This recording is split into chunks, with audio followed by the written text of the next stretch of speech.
All right, we're live. I'm excited to be live. I appreciate it. And I appreciate you for being here on a Saturday. Or if you're watching the replay, I appreciate you watching the replay. Thank you so much. Thanks for giving me the thumbs up already. Thank you so much for the thumbs up and for being a part of the subscribe tribe and the notification gang. First and foremost, I want to make sure that you have my email address and a way to contact me. Okay, so I'm putting my email address in here right now so you guys have it. So if y'all have questions, Ape in Hollywood, hey, what's up? Hey, everybody's coming in. The regulars, the subscribe tribe, I love it. Great, got my email address on here as well, okay? Got the websites if you need to get a hold of me, okay? Which also have contact information.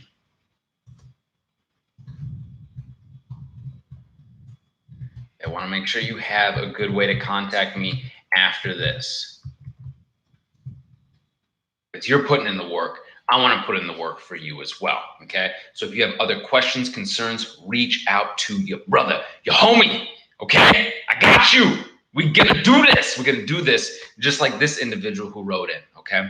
I want to read this to you because I was very impressed. This is very exciting, okay? Hello, Brandon. I received notice that Equifax has, quote unquote, verified all my medical collections on my credit report. This was after the first round. Since I have received mail back from one of the collectors that is in violation of my HIPAA rights, okay, they violated HIPAA rights, do I send round 2 letters and the HIPAA violation letters in the same envelope or send them separately? Okay. The other 2 credit bureaus removed all of my medical collections already. So all the medical collections were already gone. It's only Equifax that's holding them. First round, in 30 days, my credit score jumped 135 points from 680 to 814. 814. Thank you for everything you do. Thank you, Lance. Lance wrote in and emailed us. So Lance wrote in, emailed us, told us that he got everything, all the medical off of 2 bureaus, the other bureaus playing games. He wants to know, should I send the HIPAA dispute in because they violated his HIPAA rights with the dispute letter? I would say yes, yes. Send that stuff in together. Don't give them any wiggle room to say, oh, well, we didn't get this one. We got that one. We want that. No, you got it in the same envelope, suckers, and you're disputing very specific items for HIPAA violations along with your other disputes. All your disputes are going in the same time. It's just this one is for HIPAA violations. This one's under 611. This one's under 609. This one's under, whatever it is, 1681. We've got those letters for you. You know that we got them letters for you, okay? So this is what you can do when you have the power of the letters of the law on your side. You could jump, your score could potentially, everybody's different, jump 135 points from 680 to 814 in 30 days. This is what this individual Lance did. Thank you so much for being here. Thank you. We got a great subscribe tribe here. I want to make sure I get to your questions this afternoon. This Saturday afternoon is wonderful. I love being in here on Saturday afternoons with you guys. If you're watching the replay, try to get on these live streams on Saturday afternoons. Thank you for the thumbs up. Give yourselves a thumbs up. All right. Let's see what's going on here. People got questions. Okay. And this is something that I wanted to talk about, but don't usually get a chance to talk too much about. It says, Experian sent me a warning that my social security was found in the dark web with an old address of mine from 2013.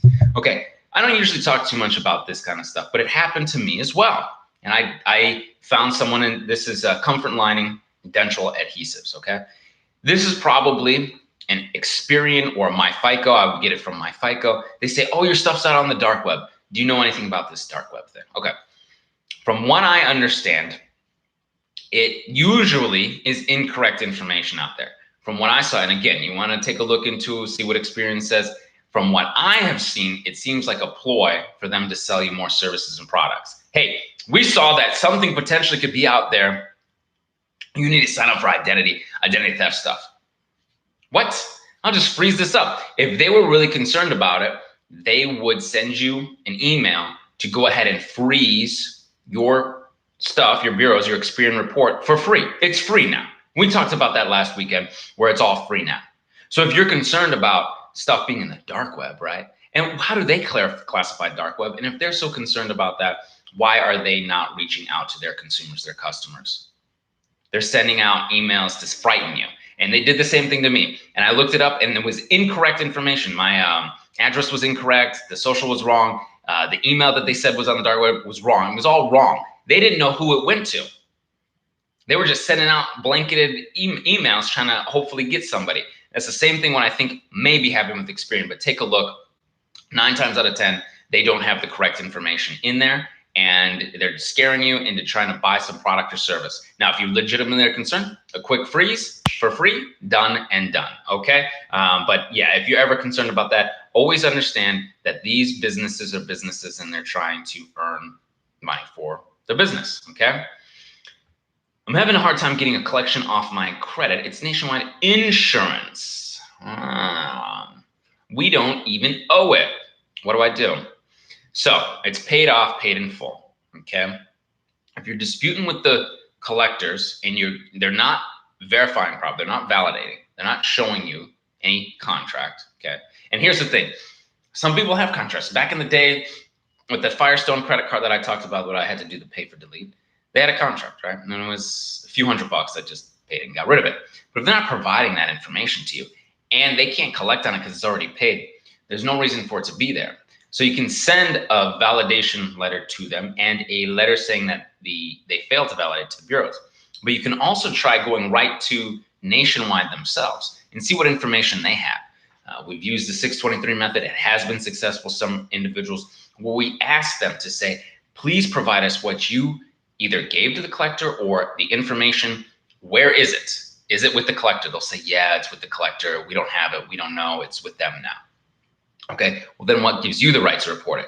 So if it's on there twice, you can do that, dispute with the collector, dispute with the creditor. Now, what my company has started to realize is that they want to ignore things. They just don't want to deal with stuff. So we get the federal government, CFPB involved, okay? We get the Consumer Financial Protection Bureau involved. We have seen success with that. People have been I actually just did a video that's going to come out soon where a woman got a message and it said that after your CFPB complaint, we're going to go ahead and delete this, okay? We had a woman get a repo off a couple of years ago with the CFPB complaint. So you want to keep going down the road and escalating it. If you really have to, small claims. And there's no money for them to make. You already paid them off. So why would they want to go to small claims and try and spend money to keep it on your credit report? They have to show up. Somebody has to be paid to show up. And if they don't show up, you automatically win. And filing small claims is like, it depends on your state, but it's relatively affordable from what I see, you know? So those are the options. That's what I would say, especially if it's paid, they're gonna crumble. They will crumble. New subscriber, beautiful one. Thank you so much. Whoa, my son's information got compromised 3 or 4 years ago. Someone went frenzy, opened up a couple of small credit cards, a few thin things, some didn't. Any advice? Yes, that's a FTC. I'm gonna get this for you right now. FTC identity theft recovery, and you can fill out. Well, your son would have to fill out the affidavit and get a police report. Now, here's the thing with the bureaus: anything that gets classified as fraud has to be removed immediately. Okay, and if they decide not to, they're violating the Fair Credit Reporting Act. That's why that's so powerful. That's why people like to try and utilize that, but they can only utilize ID theft stuff, affidavits, all this fraud stuff when it's true blue fraud. So I'm going to put this up for you, and so your son can recover from identity theft.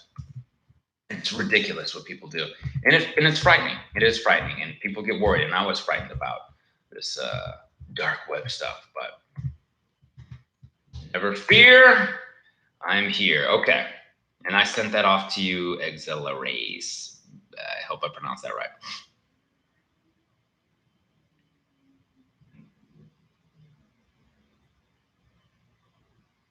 Into the crystal. Crystal, did you file complaints with BBB, CFPB? Let me know in the comments down there. Get the Beyond Committed from Brad. Yeah, the Beyond Committed package is really good, really good. And if you need support during your credit repair, info@609creditrepair.com. You can email me, all right? All right, collection portfolio. They deleted one collection. Yeah, I'm seeing this more and more, all right? Hey, Brandon, I'm trying to dispute a collection with Portfolio Recovery Associates. They deleted one collection already, but they didn't want to delete the other. They sent a bill, a letter from the original collector or creditor. They sent a bill. We know Bill ain't going to do it. That's why they deleted it from the other bureau. They couldn't provide proper verification in a timely manner. And they didn't provide the right verification in a timely manner. So you want to go through the process. You want to go through the rounds. You want to make sure, I'm guessing that you sent a round or two and it came off your reports, right? Is that right? The Yankee 3? So you send a couple of rounds. You send the collection validation letters. And this has come off, okay? Oh, Tasha dreams to reality. Reality or yeah, okay. Thank you for the super chat. Oh, I like this. I think this will help a lot of people. If account is open, closed, active, okay. So if account is open, closed, active, and reporting negatively, can you use the 609 dispute letters to potentially have it removed? Okay, so I'm guessing these are two separate accounts because I'm not sure how an account could be open and closed and active at the same time. But I'll break it down for you in either scenario. So let me double check, make sure you didn't explain that any further. So if the account is open and it's reporting negatively, you could use the 609 dispute letters and you can have unverified late payments disputed. Now, if they're late payments and it's gone to a charge-off situation, then you want to dispute the entire account. You can use the 609 dispute letters to dispute the entire account. If the account is closed or reporting negatively, has late payments, you can use the 609 dispute letters to dispute unverified late payments. We also have a specific late payment dispute letter that can be utilized, okay? And you could use goodwill letters if the account is in good standing, like you say, account is open, reporting negatively, but active, which I'm guessing is you're paying it on time now, or you want to continue to use it, you could use goodwill letters. You could also use the 609 dispute letters to dispute unverified late payments, pretty much in any scenario, as long as it's not charged off. But start with goodwill because it's a less aggressive approach. So then you start with the goodwill rounds, 2, 3, some calls, and they might update, right? You may not want to get the bank all riled up. Banks, these bankers, these card companies, these credit reporting agencies, they get uppity. They don't like that we know these things. And when you think about it, we are not the majority of people who know these things. We are the minority of people. We only have so many people here on a Saturday afternoon. You guys are the VIPs. You guys are the superstars. The people that know, are in the know. They're getting these secrets. Most people, millions of people have bad credit out there. I met somebody who had no concept of credit repair when I talked to them. Okay, and they had bad credit. So if you have any other questions about this, Tasha, make sure reach out to me. Okay, I'm putting my email in here again for you guys. The team is standing by today. All right, I'm on emails. We got people on the phones. We got people on the emails. We got people on the phones. I'm on the phones. I'm on the emails. We're getting it done. All right, son. Saturday, no rest. Okay, well, I was in bed about 10 o'clock at night last night. I was pumped up for this, okay? Can't wait to get up. All right. Is there a letter to dispute that information and removing from a car loan as a cosigner? Okay. First and foremost, if you're watching this video and you have never cosigned for something, don't ever cosign for something, okay? I don't care.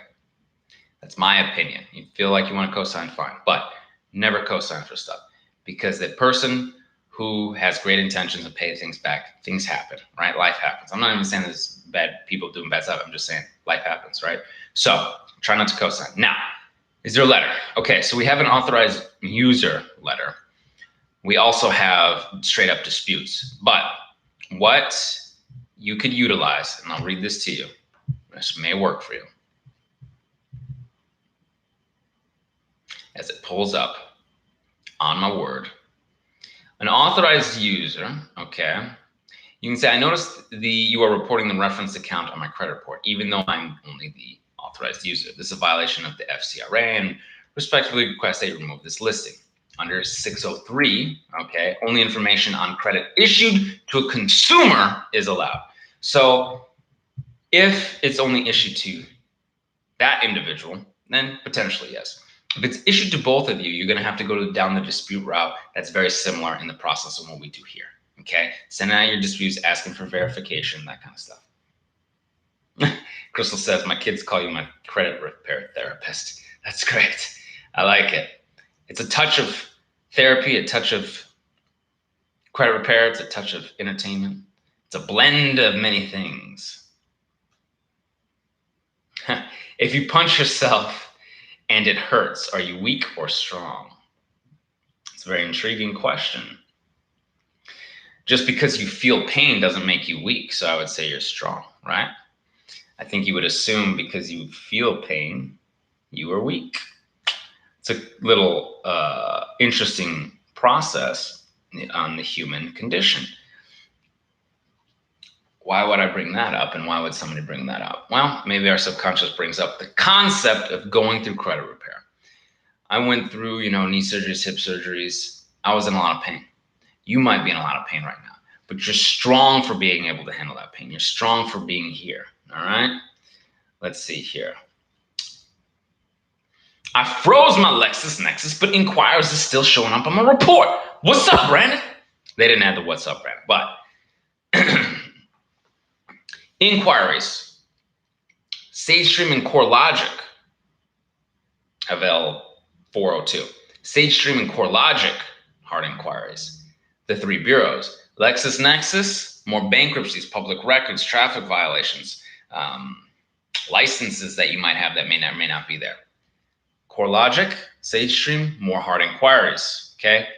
You froze LexisNexis, you got to freeze up CoreLogic and SageStream. What do I do if I'm already paying a credit repair company and not noticing much change? Okay, well, you want to talk to them, see what's going on.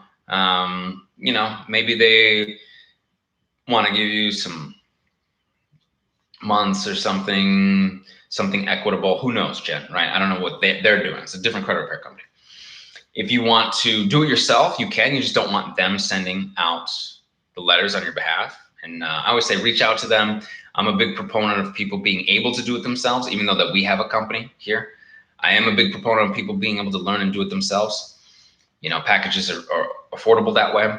And if you want to do, if you have to cancel or whatever with them, so be it. But try to get information that they've done.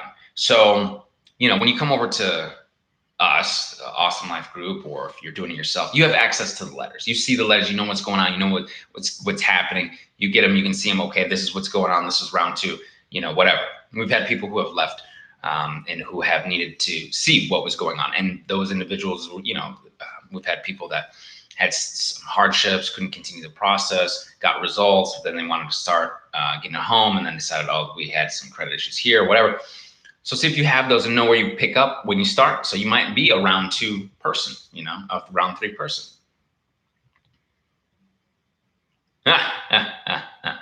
This is great.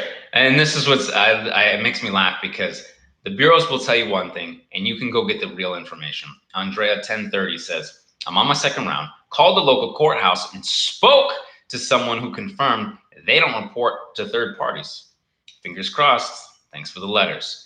And that's the thing. They don't report to third parties. They're not allowed. These third parties are scraping data, and that's why liens are no longer on the credit report. Those public records of liens are gone. Is that a coincidence? No. Do I believe that eventually public records will not be on your report? Yeah. I don't think they should be there, but that's just me. I think we need to have a better credit reporting system, because individuals who did stuff 3, 4, 5 years ago are entirely different human beings. Great question about military DOD DFAS collections. Okay, Jera, I was in the military. DOD DFAS collections, no joke. If they have the proof in from whatever it is that you signed for under your DFAS, I don't know if it's an overpayment from DFAS. If it's an overpayment, okay, you might have to handle that with the military. The military doesn't play games, but you potentially could have it off of your reports. Yes, the reporting is different. DFAS is its own beast. DFAS, they do with that. That one, I don't think so far, DFAS. Michelle Stewart says, I don't think so. What was DFAS? Was it an overpayment? Corey Fallow. Sandler pulled a hard inquiry on me. Santander. The collector pulled a hard inquiry on you? No, that's not acceptable. They're only they can look at soft. I've had soft inquiries.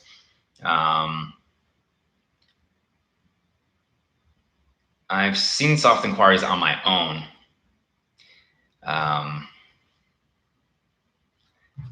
Let's see, vape in Hollywood. Okay, I've seen soft inquiries on my own. When collectors look at a soft inquiry, I had no idea what they were doing. They shouldn't be putting hard inquiries. You can dispute that immediately, and I would say probably file a complaint immediately. They shouldn't be doing that because they're not extending you any credit. Okay. And then Corey Fallow, I got your email. Great results. Corey got great results. I was going to share that for another video, so I might do that or bring it up here later.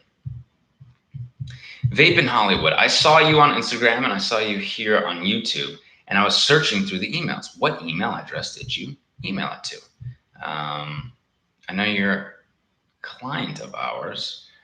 I'm double checking my email. I've been going through the email this morning. That's why I come in later, y'all. Y'all probably wondering, you're like, why are you coming in later? Because I'm going through the emails. Let me go ahead and make sure that you have my email. Maybe you didn't.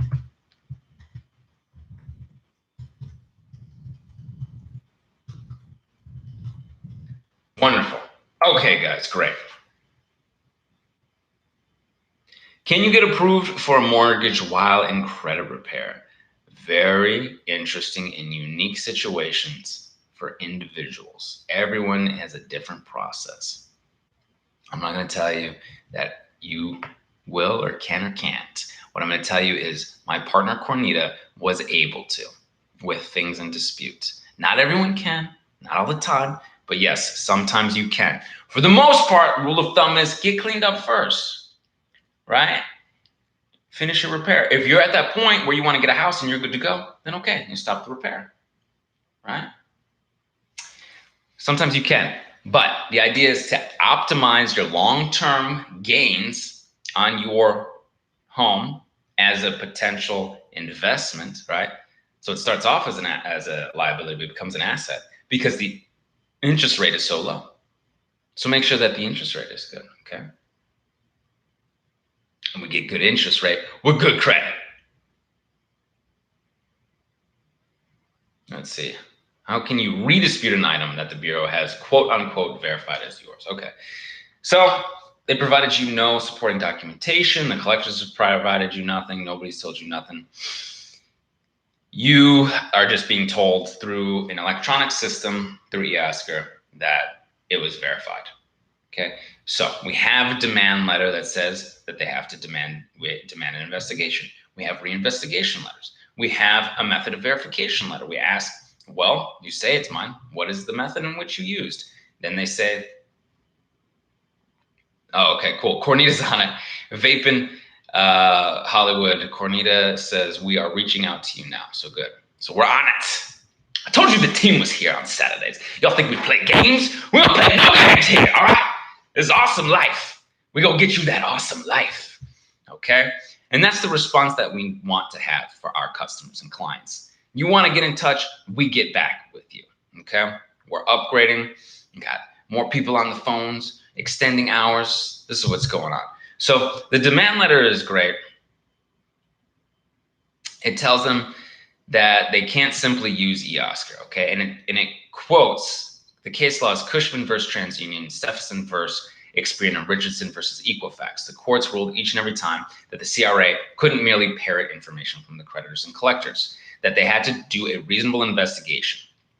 eOscar is not considered a reasonable investigation, okay? That's another way to get them. Another way to get them, and it's a pain in the butt sometimes to have to be able to send the right letter at the right time. I get it, right? I get it. That's why we do it for you. So if you want to do it, theawesomelifegroup.com, we can do it for you. But you've got the email support with me. I can teach you how to do it as well. The fines, the $1,000 fines, their system, from what I understand, is coded to see the fines. When you start saying, well, I'll take you to court for $1,000 per violation, they're like, okay, cool. We've had somebody I always reference this gentleman, Garrett. He's doing excellent. He calls them up. He's like, every hard inquiry on there, everyone that's not verified, everyone you don't provide information for me for a permissible purpose from those individuals that you say provided that information to you, I can sue you for $1,000, right? I'm not giving you legal advice. I'm not saying that's what you need to do. You can talk to your lawyers, but $1,000 per violation. They deleted a whole slew of them. They don't want to deal with that, okay? Sean Watts sent validation letters to the collectors and use the 609 letters to bureaus. Don't sleep on the validations, LOL, trust me. Those validation letters are powerful. And you get those validation letters in that Beyond Committed package. That 609 Beyond Committed package, I'm telling you. Y'all are going to want that if you don't have that. Let's see what else we got. Business funding, Alejandro. I think I remember you, Alejandro. Did we talk? Do you have one collection left, Alejandro? I'm trying to remember. Business credit people are in today too. Self Cornita, Lindsay. Let me get my this work. Business funding. All right, you got my email.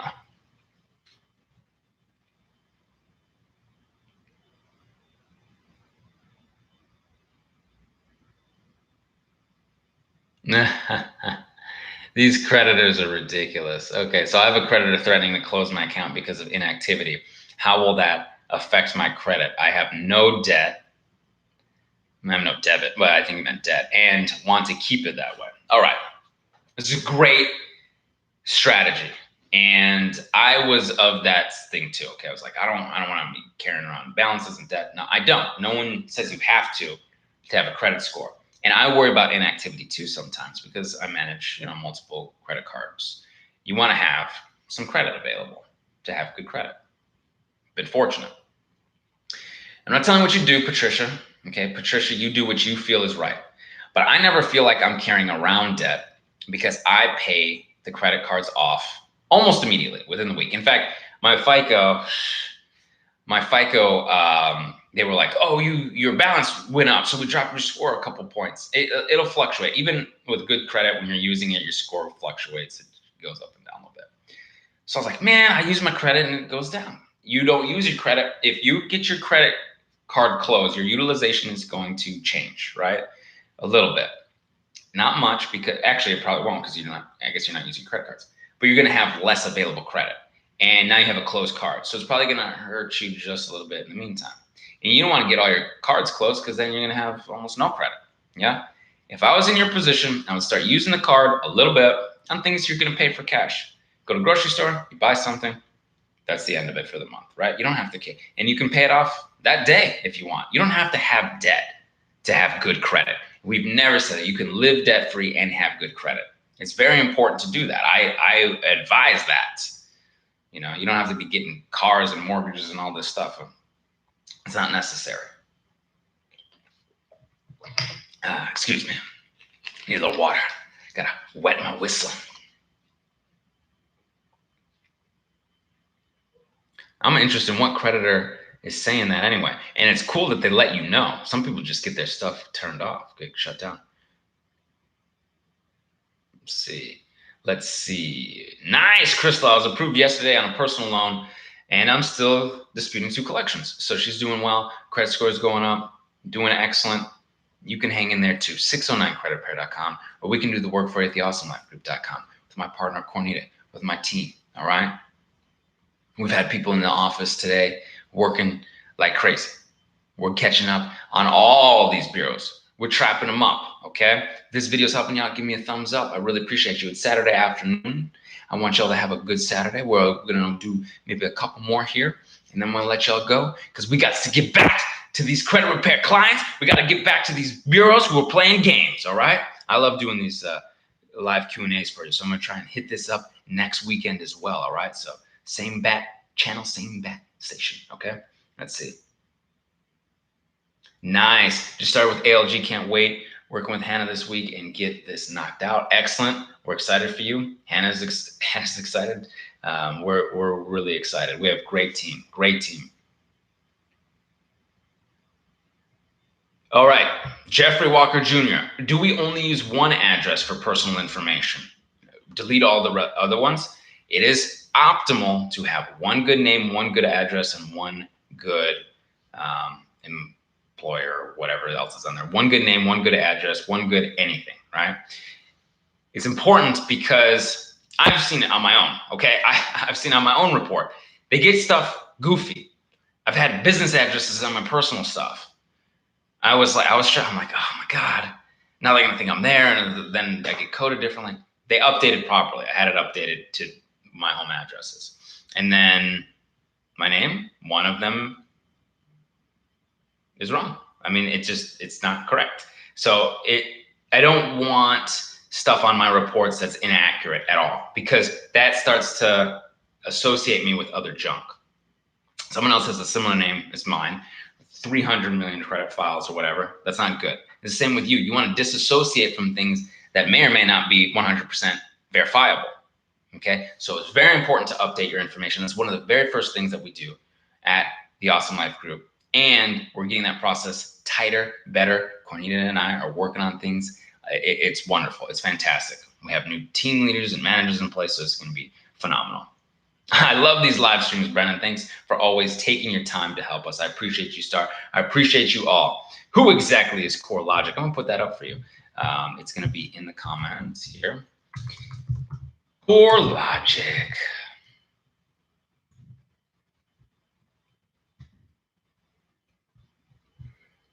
Bam. The consumer side. So you can pull your own consumer report. But a lot of what they do is mortgage stuff, home stuff, inquiry stuff. Here we go. Okay.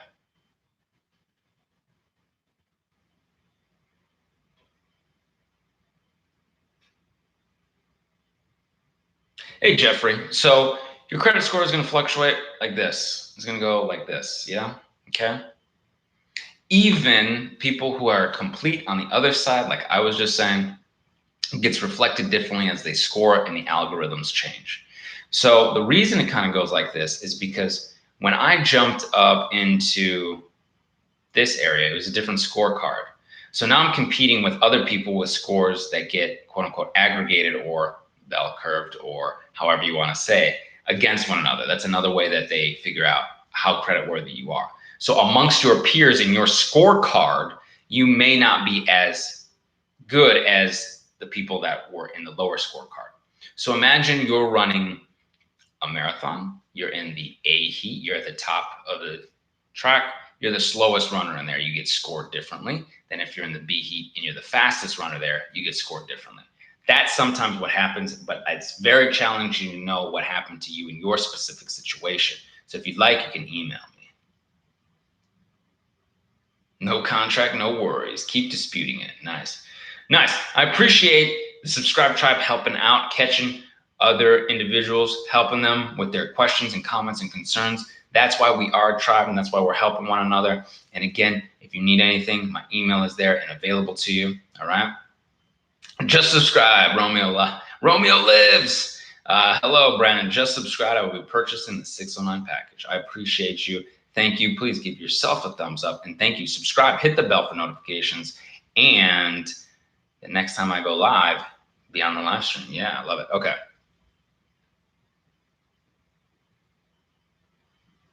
What's his email? Sean.